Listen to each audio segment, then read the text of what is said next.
Hi hello నమస్తే. నేను నిన్న అంటే తమిళనాడులో విజయ్ గెలవటానికి అసలు యాక్చువల్గా ఏం జరిగింది, విజయ్ ఎందుకు విజయ్ గెలిచాడు, ఇది మొత్తం స్టడీ చేసిన తర్వాత నాకు ఆకువీడు ఇష్యూ గుర్తొచ్చింది. మన ఆంధ్రప్రదేశ్లో జరిగిన ఆకువీడు గొడవ జరుగుతుంది కదా ఇప్పుడు, పెద్దపేట ఆకువీడు సత్రం కమ్ గుంతేలమ్మ కమ్ రామాలయం కట్టబడుతున్నారు కదా, దానికి అది గుర్తొచ్చింది. ఇన్సిడెంట్ మొత్తం చూసిన తర్వాత నేను దాని గురించి మాట్లాడబోయే ముందు నాకు నిన్న తమిళనాడు నుంచి ఒక బ్రదర్ ఫోన్ చేశాడు. అతను యాక్చువల్గా మన ఏడిఎస్ పెట్టింది నాకు ఫోన్ చేసి, అంటే మెయిల్ పెట్టాడు నాకు. ఇంగ్లీష్ ఛానల్ ఉంది కదా, ఇంగ్లీష్ ఛానల్ తమిళనాడు వాళ్ళు చూస్తున్నారు కొంతమంది, ఎంత 100-200 మంది చూస్తారు, వాళ్ళలో 10-15 మంది తమిళనాడు వాళ్ళు చూస్తున్నారు. సో వాళ్ళలో ఒక అతను మెయిల్ పెట్టి నన్ను కాంటాక్ట్ చేశాడు. అలా నువ్వు నిన్న మాట్లాడుతూ ఉదయనిధి స్టాలిన్ గురించి చెప్పాను. నిన్న ఫోన్ చేశాను ఉదయనిధి స్టాలిన్కి, నా మాటని లేదు అని అన్నా. ఓకే నా ఏమన్నా మా నాయకుడిని ఆడేయడం అంటావేందన్నా అని అన్నాడు. నేను ఆడేయడని నేను నాయకుడిని ఉదయనిధి స్టాలిన్ అనలేదా? నేను ఉదయనిధి స్టాలిన్ చేసిన స్టేట్మెంట్కి డిఫెండ్ చేసింది నేనే, ఉదయనిధి స్టాలిన్ని. ఉదయనిధి స్టాలిన్ కులతత్వాన్ని కరోనా వైరస్ లాంటిది అని అంటే అతని మీద డిఫెండ్ చేసి చాలా వీడియోలు పెట్టాను నేను ఎందుకంటాను ఉదయనిధి స్టాలిన్ ఆడియడని పిఏని అన్నాను. నాకు అది మిస్అండర్స్టాండింగ్ చేసుకున్నారు, నాకు అర్థమైంది. ఇప్పుడు నేను చెప్తున్నాను. ఓకే పిఏ నాకు అతనితో నేను మాట్లాడలేదు, అతనితో మాట్లాడి నేను ఎందుకంటాను ఆడియడని. ఓకే, ఫస్ట్ ఆఫ్ ఆల్ నేను నాయకుడిని ఎప్పుడు ఆ మాట అన్నాను. పిఏలను తిడతా, ఎందుకంటే పిఏలే నన్ను ఆంధ్రప్రదేశ్లో కూడా నేను చాలామంది పెద్దలను కలిసా. ఇప్పుడు పర్లేదులే, కానీ ఇనిషియల్ స్టేజ్లో నన్ను అవమానించింది పిఏలను తిడుతుంటాను నేను, అంతే తప్ప నాయకుడిని నేను ఎప్పుడన్నా. నాయకులు మంచిగా మాట్లాడతారు నాతో. ఓకే, నాకు అందరు నాయకులు ఎన్ని పార్టీల్లో వాళ్ళు మంచిగా మాట్లాడతారు. వైసీపీ టీడీపీ నాయకులు కూడా మంచిగా మాట్లాడతారు. నాకు నాయకులతో ప్రాబ్లం లేదు, పిఎల్తో నాకు ప్రాబ్లం ఉంది. ఎందుకంటే నన్ను అవమానిస్తున్నారు వాళ్ళు, గతంలో అనుమానించి. ఇప్పుడు నేను పోవట్లేదులేండి. సరే, ఎనివే నేను ఆ ఒక్కటి క్లారిఫికేషన్ ఏంటా అని చెప్తాను. ఇప్పుడు దీని విషయం మాట్లాడుతున్నా, ఏది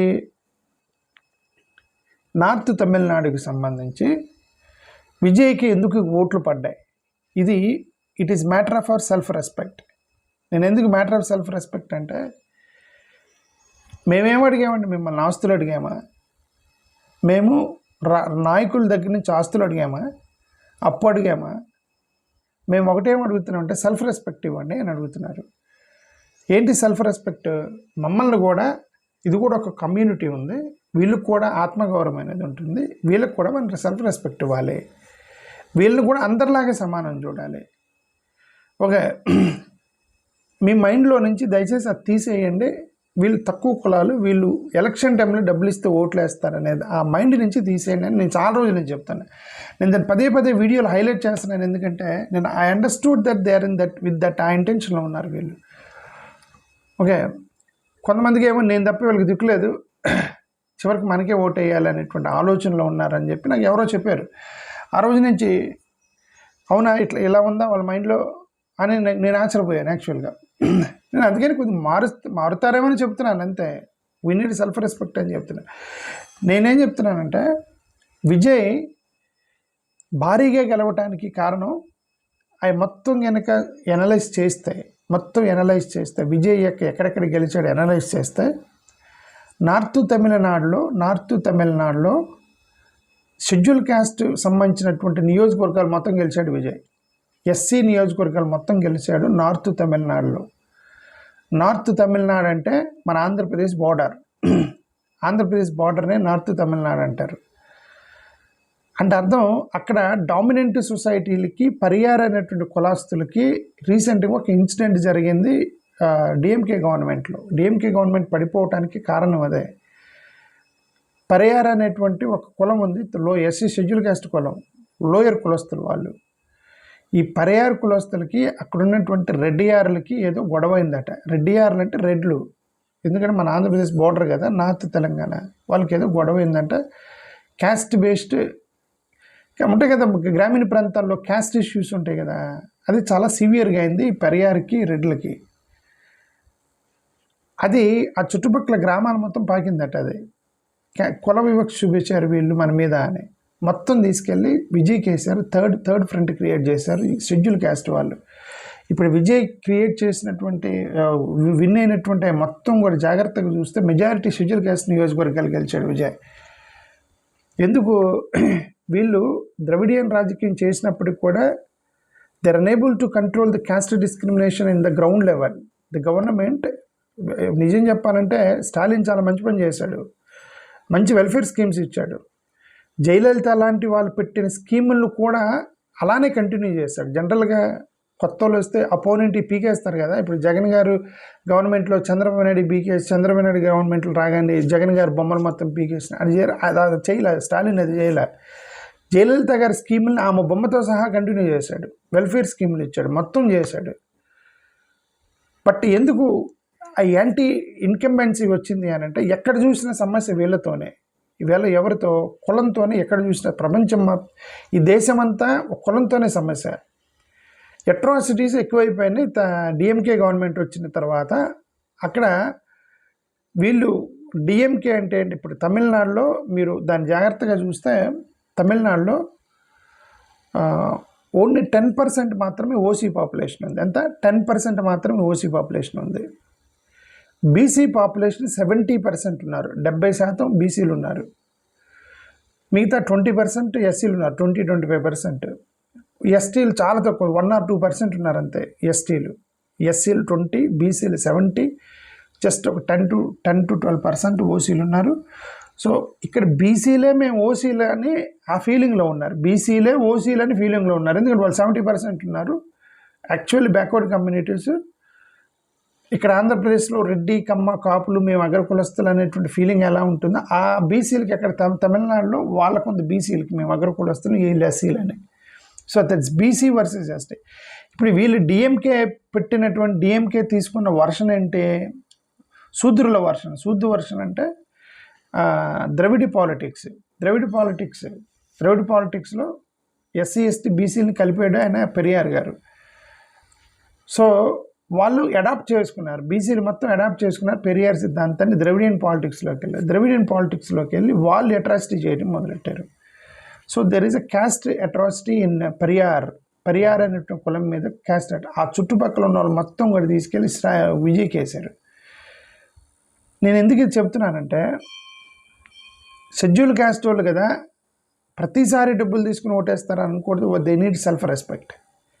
నేను ఇప్పుడు ఆకువీడికి సంబంధించి నేను అదే చెప్తాను. ఆకువీడికి సంబంధించి మేమే చంద్రబాబు నాయుడు గారు కుప్పం ఉంది, చంద్రబాబు నాయుడు గారు కుప్పంలో వాళ్ళ కాలనీ ఉండేది కదా, ఖమ్మోలు కాలనీ ఉండేది కదా కుప్పం చంద్రబాబు నాయుడు గారిది. మేము తలా 10 రూపాయలు వేసుకొని అక్కడ కుప్పంలో రామాలయం కడతామంటే మమ్మల్ని కట్టినిస్తారా? రామాలయమే కట్టినిస్తారు మమ్మల్ని? కట్టినవారు కదా. ఎవరమ్మా ఇది మా చంద్రబాబు నాయుడు గారు అడ్డాలు, నువ్వెవడరా కడతాను అంటారు కదా. తీసుకెళ్ళి పులివెందులో కడతామన్నా జగన్ గారు ఊరుకుంటారా? వాళ్ళ బ్యాచ్ ఉన్నారు కదా, జగన్ గారు వాళ్ళ బ్యాచ్ వాళ్ళందరూ ఉంటారు కదా. మేము అక్కడ రామాలయమే కడతాము, ఎక్కడ రెడ్డి కాలనీలో కడతాము, పులివెందులు అంటే ఊరుకుంటారండి? ఊరుకోరు కదా. ఎవడన్నా నువ్వు ఇక్కడ వచ్చి రామాలయం కడుతున్నావు అని? మీరు హిందువులే కదా కడుతున్నావు. అలాగే ఇప్పుడు మీరు కట్టేది రామాలయమే, మీరు వచ్చి మా దళిత కాలనీలో కడుతున్నారు వాళ్ళకి వ్యతిరేకంగా. నేను అదే చెప్తున్నాను, this is a self respect issue. వాళ్ళు మేము గుద్దలమ్మ గుడి కట్టుకుంటానంటే రాముని యొక్క గుడిని అడ్డుకోవడానికి మీరెవరని చెప్పి బలవంతంగా వచ్చి కడుతున్నారు. ఇదే రాముని యొక్క గుడిని మీ కాలనీలో కట్టనీయరు అంటున్నా. ఫర్గెట్ అప్పుడు క్రిస్టియన్, హిందూ, ముస్లిం మతాలు పక్కన పడేయండి, రాముని గుడి గురించి మాట్లాడుతున్నా. ఇదే రాముని గుడిని మీ కాలనీలో కట్టనీయరు అంటున్నా. ఇక్కడ మా వాళ్ళ దగ్గర మీ వ్యవస్థలు వాడి మొత్తం తీసుకొచ్చి సెల్ఫ్ రెస్పెక్టే మేము అక్కడ తీసుకొచ్చి బలవంతంగా గుడి కట్టారు. అది మ్యాక్సిమం ఒక 200 మంది యొక్క ప్రజల యొక్క సమస్య అని మీరు అనుకోవద్దు. రాష్ట్ర వ్యాప్తంగా చూసారా ఏం జరిగిందో. ఇది ఆకువీడు అనేది కారంచేడు, చుండూరు, లక్ష్మీంపేటతో ఇది 4వ ఇన్సిడెంట్గా మేము భావిస్తున్నాం దీన్ని. ఎందుకు? అక్కడ ప్రతిపక్షం, పాలకపక్షం, అంటే అపోజ్ చేసిన రఘురామకృష్ణరాజు గారు, అంటే హిందుత్వ సంఘాలకు సంబంధించినటువంటి భారతీయ జనతా పార్టీ వాళ్ళు, జనసేన, భారతీయ జనతా పార్టీ, రఘురామకృష్ణరాజు గారు ప్లస్ టీడీపీ ప్లస్ వైసీపీ మీరందరూ కలిసి ఒక సింగిల్ కౌన్సిలర్ని, ఒక ఎస్సీ కౌన్సిలర్ని పక్కన పెట్టి మిగతా వాళ్ళందరూ మీరు తీర్మానం చేశారు కౌన్సిల్లో వ్యతిరేకంగా. ఓకే, అది బాధ. అది నేను అందుకని సెల్ఫ్ రెస్పెక్ట్ చాలా ఇంపార్టెంట్. ఒక దళితులు వద్దు అంటే మీరందరూ కలిసి మీరు నిర్ణయం తీసుకున్నారు. అక్కడ పార్టీలకి సంబంధం లేదు, ఆధిపత్యం అంతే. వీళ్ళేంద్ర షెడ్యూల్ క్యాస్ట్ వాళ్ళు అంటే మనకి తిరగబడ్డారు. ఇప్పుడు అదే జరిగింది తమిళనాడులో, పెరియార్ దగ్గర కూడా జరిగింది. పరయార్ అనేటువంటి కులస్తుల్ని వాళ్ళ ఆ చుట్టుపక్కల ఉన్న వాళ్ళు చేశారని వాళ్ళ కోపం వచ్చి డబ్బులు తీసుకొని మరి కరాస్ ఓటింగ్ చేశారు విజయ్కి. ఓకే, సో అందుకని Vijay most of the SC seats మొత్తం కూడా విజయ్ గెలిచాడు. వీళ్ళు గెలవాల, డిఎంకే వాళ్ళు గెలవాలి, షెడ్యూల్ క్యాస్ట్ సీట్లు ఎవరు గెలవాల. This is an indication that to the political parties that please give a self respect. రేపొద్దున మామూలు కూడా ఇదేంద్ర ఈ అట్రాసిటీ ఏంటి, మనకి లెక్కలు మనం అంటే కనీసం రెస్పెక్ట్ కూడా లేదన్నప్పుడు క్రాస్ ఓటింగ్ చేస్తారు. That's all what I want to say. Okay, సరే చూద్దాం. ఇక్కడ లోపలికి వెళ్ళి అసలుకి మొత్తం స్టడీ చేద్దాం.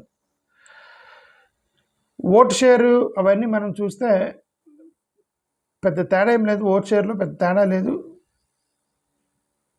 వెస్ట్ బెంగాల్లో 5% ఓట్ షేర్ వచ్చింది కాబట్టి ఇప్పుడు ఇది కూడా వెస్ట్ బెంగాల్లో ఎస్సీ ట్రైబల్ నియోజకవర్గాలు మొత్తం కూడా భారతీయ జనతా పార్టీ గెలిచింది. ఎస్సీలు ట్రైబ్స్ మొత్తం కూడా భారతీయ జనతా పార్టీ గెలిచింది. ఎందుకు? వాళ్ళంతా కూడా హిందువులు. వెస్ట్ బెంగాల్లో క్రిస్టియన్ కన్వర్ట్స్ లేరు కదా, ఎస్సీ ఎస్టీలు మొత్తం హిందువులు, ట్రైబ్స్ వాళ్ళంతా హిందువులు. అక్కడికి వెళ్ళి వీళ్ళు ముస్లిమ్స్ వస్తారు, పక్క నుంచి బంగ్లాదేశ్ నుంచి వస్తారని బెదరగొట్టారు వాళ్ళని.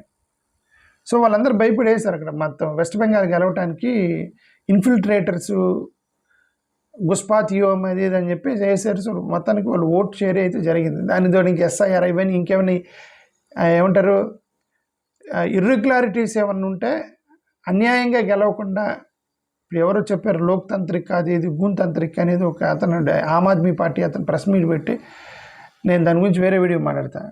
సంజయ్ సింగ్ ఆమ్ ఆద్మీ పార్టీ అతను ప్రెస్ మీద పెట్టి ఇది లోక్తంత్రతో గెలవలేదు, రౌడీ తంత్రతో గెలిచారని ఒక ప్రెస్ మీద పెట్టిండి. నిన్న వెస్ట్ బెంగాల్ వాళ్ళని సపోర్ట్ చేస్తాం, మమతా బెనర్జీని సపోర్ట్ చేస్తే ఎవరు ఆమ్ ఆద్మీ పార్టీ అతను. దాని గురించి మనం తర్వాత మాట్లాడదాం. బట్ జెన్యున్గా గెలిచినాయి అనుకుందాం. బట్ ఇవన్నీ కూడా ట్రైబల్ ఏరియాస్ ఇవన్నీ ఒక యునైటెడ్గా భారతీయ జనతా పార్టీకి వేశారు. ఇక్కడ తమిళనాడులో మొత్తం విజయ్కి వేశారు, ఎస్సీ షెడ్యూల్ క్యాస్ట్ వాళ్ళు మొత్తం. ఎందుకు? వీళ్ళు డిఎంకే వాళ్ళు ద్రవిడీయవాదాన్ని పట్టుకున్నారు కానీ గ్రౌండ్ లెవెల్లో అట్రాసిటీని కంట్రోల్ చేయలేకపోయారని చెప్తున్నారు. గ్రౌండ్ లెవెల్లో అట్రాసిటీని కంట్రోల్ చేయలేకపోయారు. ఆంధ్రప్రదేశ్లో మీరు అదే చేస్తున్నారు ఇప్పుడు ప్రస్తుతానికి. మమ్మల్ని మీరు లెక్క చేయట్లేదు. అదేమంటే ఓట్లు పోతాయి అంటున్నారు. నేను ఓన్లీ ఆంధ్రప్రదేశ్లోనే చూస్తున్నా ఇది, నేను ఎక్కడ చూడలే. ఈవెన్ ట్వీట్లు కూడా చూసా, మన వాళ్ళు ట్వీట్లు చేశారు కదా రాజకీయ నాయకులు. Congratulations to Bharatiya Janata Party, they're happy Bharatiya Janata Party. ఆంధ్రప్రదేశ్లో నాయకులు మొత్తం they're happy if Bharatiya Janata Party wins. Congratulations to Bharatiya Janata Party, congratulations to Vijay. Okay, none of them congratulated. కేరళలో గెలిచారు కదా వాళ్ళు, ఒక్కరు కూడా పాపం వాళ్ళందరూ క్రిస్టియన్ పాపులేషన్. కేరళలో ఓటు పాపులేషన్ మొత్తం క్రిస్టియన్ పాపులేషన్ కదా. వాళ్ళందరూ కాంగ్రెస్ని గెలిపించుకున్నారు. ఒక్కరు కూడా కాంగ్రెస్ని కంగ్రాచులేట్ చేయలే. ఆంధ్రప్రదేశ్ నుంచి ట్వీట్లు ఒక్కరు కూడా చేయలే. వాళ్ళంతా క్రిస్టియన్ పాపులేషన్ అండి. వాళ్ళంతా పాపం విజయన్ గారు చాలా మంచి ఆయన. ఓకే, నేను విజయన్ గారు ఓడిపోవాలని నేను ఎప్పుడు కోరుకోవాలి. ఎందుకంటే విజయన్ గారు చాలా మంచి ఆయన. కేరళ ముఖ్యమంత్రి విజయన్ గారు దేశంలో ఎక్కడ అట్రాసిటీ జరిగిన ఉత్తరం రాశారు ప్రధానమంత్రికి. దేశంలో ఒక పాస్టర్ని కొట్టినా, చర్చిని పడగొట్టినా, ఏది ఒరిస్సాలో కేరళ వాళ్ళకే కాదు ఎక్కడ జరిగినా సరే అట్రాసిటీ జరిగితే ఆయన ఒక ఉత్తరం రాస్తాడు క్రిస్టియన్స్ తరపున, ఆదివాసీల దళితుల తరపున నేను ఖండిస్తున్నానని చెప్పి. విజయన్ గారు చాలా మంచోడు ఆయన యాక్చువల్గా. సరే ఇంకా ఆయన ప్రజలు ఎలాగో ఓట్లు మార్చుకుంటారు. సరే మార్చారు. అక్కడ కాంగ్రెస్ ఒక్కరు కూడా కాంగ్రెస్ వాళ్ళు కంగ్రాచులేషన్ చేయాలి. వీళ్ళు క్రిస్టియన్ పాపులేషన్ ఎంచుకున్న ప్రభుత్వానికి మీరు కంగ్రాచులేషన్ చేయలేదు. ఇంతకన్నా ఇంకేమైనా ఉందా? విజయ్కి చేస్తున్నారు, విజయ్కి చేశారు. మరి విజయ్ క్రిస్టియన్ కదా అంటారు మీరు. విజయ్కి కాంగ్రెస్ వాళ్ళు సపోర్ట్ ఇస్తారు అని చెప్పేసి ఒక రూమర్ వస్తుంది. విజయ్ యాక్చువల్ సెక్యులర్గా నిలబడతాడని నేను అనుకుంటున్నా. ఎందుకంటే అతను ఐడియాలజికల్ ఎనిమీ, మా Bharatiya Janata Party ideological enemy, political opponent DMK అన్నాడు. బట్ దాని మీనింగ్ ఏంటి అనేది నేను యాక్చువల్గా వాళ్ళ సపోర్ట్ తీసుకుంటాడు అనుకున్నా నేను. ఎందుకంటే నాకు వెనక వాళ్ళు ఏం జరుగుతుందో నాకు తెలియదు కాబట్టి. విజయ్ వాళ్ళ నాన్న కాంగ్రెస్ వాళ్ళని మద్దతు అడిగాడని చెప్పి పేపర్లో వచ్చింది. బీజేపీ నుంచి తీసుకుంటారా కాంగ్రెస్ నుంచి తీసుకుంటారా నాకు తెలియదు. Let us wait and see. Okay,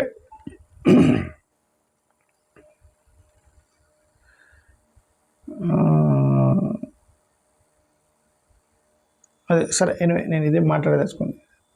ఎంటర్గా నేను వీడియోలు చెప్పదలుచుకుంది ఏంటంటే, మీకు ఆకువీడులో మీరు చేసినటువంటి ఒక అట్రాసిటీ,